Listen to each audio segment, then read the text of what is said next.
که سړی په عدالتونو باندې پیسې لګي پروا یې نه وي. که په ډاکټرانو باندې څوک څه لګوي نو دا ضروري ګڼي قرض مو لکوي څه خرڅوي مو، خو که چېرته مسکین او غریب او کونډې رنډې او یتیم له یو دیني عالم له پیسې ورکوي ډېرې لږې به یې خو دا پرې ډېر لوی بوج ښکاري. په اسرائیلو کې یو کس دی وایي زه روان یم وایي د دې ورځې نه یو ناچانک اواز وشو چې اسقي حدیقة فلان، د دې پلانکي باغ اوبه که. وایي د هغې دپاره د باران الله اوسار جوړ کړل او اچانک به د باران جوړ شي چې رالمه. دا د الله نبي صحیح حدیث دی د بخاري شریفو. وایي چې باغ ته رالم یو سړي سره بیلچه دی چې مالکه ستا نوم څه دی؟ وایي اقه نوم یې یاد کړ چې کوم ما دش اورېدلی و. وایي بیا مې ورته وفرمیل چې ته څه کار کوې دی باغ ماخ کې؟ ویل چې ما له الله رب العالمین دا باغ را کړی دی، دې کې زه کروندې کومه، دې کې زه خواري کومه،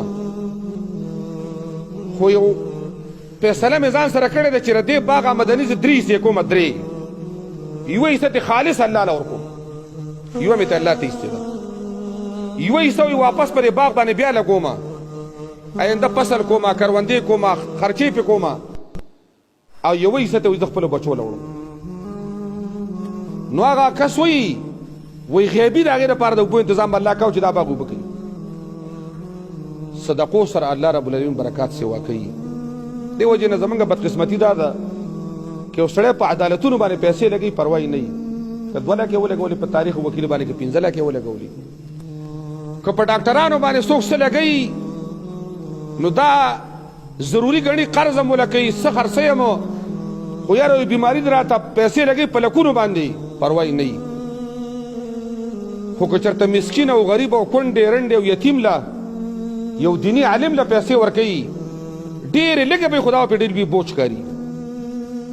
او دا ګوره د الله رسول فرمایي چې صدقو سره الله مصیبتونه ختموي، صدقو سره وایي د الله رب العالمین غصه ختمېږي، او هر سړی به د قیامت په ورځ باندې د خپلې صدقې د لاندې د سوري لاندې الله راپاسوي.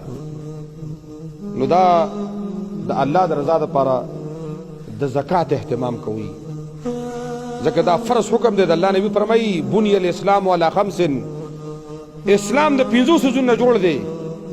یو د دې خبرې اقرار کول چې لا اله الا الله وان محمد رسول الله، دویم مونځ قایمول، دریم زکات ورکول، څلورم حج د بیت الله کول، او 5 میاشت رمضان روجي نیول.